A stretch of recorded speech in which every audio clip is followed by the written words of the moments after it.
মানে 18টা হোক বা তার বেশি হোক বা তার কম হোক, যাই হোক, এটা সবসময় টাফ। যে কোনো ভালো টিমের এগেনস্টে খেলা অলওয়েজ একটা মোটিভেট করবে নিজেদেরকে যে এটা ভালো খেলতে হবে, জিততে হবে। যখন ডার্বি, এটা একটা স্পেশাল গুরুত্ব। এটা নিজেদের, আমাদের দলের সবাই নিজের 100% দিয়েই সেই ম্যাচটাকে জেতার চেষ্টা করবে। এটা অবশ্যই বাড়তি গুরুত্ব থাকে। এই এই একটা বাজে নিউজ, সেটা তো অবশ্যই খারাপ লাগবে। অ্যাজ এ সতীর্থ আমাদের, সেটা কোচ তোমাদের অ্যান্সার করবেন।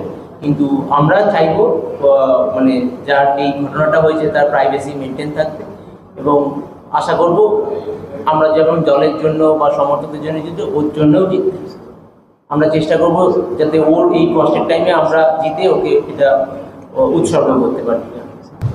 Mohun Bagan east Bengal match always 50-50। এটা একটা বাঙালির আবেগের ম্যাচ।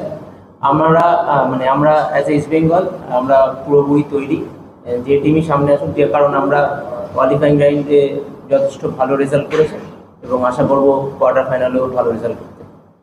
পাস্টের রেজাল্ট নিয়ে এটা হয় না, যেহেতু ওরা অনেকগুলো ডার্বি খেলেছে, সেই জন্য আমাদেরও দলে আস্তে আস্তে তৈরি হতে হতে অনেকে ডার্বি খেলেছে, এক্সপিরিয়েন্স আস্তে আস্তে অনেকেরই হয়ে গেছে অনেকগুলো। কিন্তু ডার্বি যখন খেলতে নামবে, সেটা আইদার এই বছর হোক বা পরের বছর হোক বা প্রিভিয়াস থেকে হয় না, ডার্বির দিনের ওপর নির্ভর করে। আমি মনে করি ডার্বির পুরোপুরি ব্যাপারটা নির্ভর করে দিনের ওপর, এবং এই মানে ইন্ডিয়ান স্কোয়াড হোক বা ফরেন স্কোয়াড হোক, যদি সেই দিনে তারা ক্লিক করে, সেই টিম জেতে।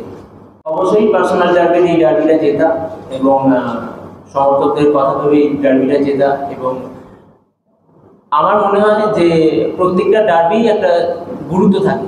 এটা শুধু এইটা বলে নয়, যে কোনো অংশে, যে কোনো জায়গায়, আইদার হোক সিএফএল, ডুরান্ড, আইএসএল, পেড, সুপার কাপ, যেখানেই হোক, ডার্বি যখন খেলতে নামবো তখন এটা বাঙালির আবেগের ম্যাচ, এটার একটা প্রেশার থাকেই হালকা, যাই হয়ে যাক, এটার প্রেশার থাকে। সুতরাং আমি চাইবো অবশ্যই আমার দল জিতবে, এবং সবসময় এটা যাতে জয়ী দলে আমি থাকতে পারি, সেটাই আমি চেষ্টা করব।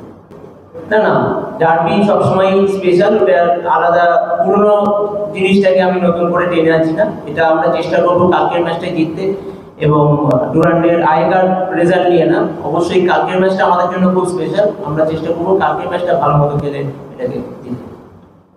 অবশ্যই নতুন করে, পুরোপুরি নতুন করে চাপানোর চেষ্টা করবে, এবং আমাদের এই বছর সেইভাবেই প্রিপারেশন চলছে, এবং সবাই দেখতে পাচ্ছে কীভাবে খেলছে।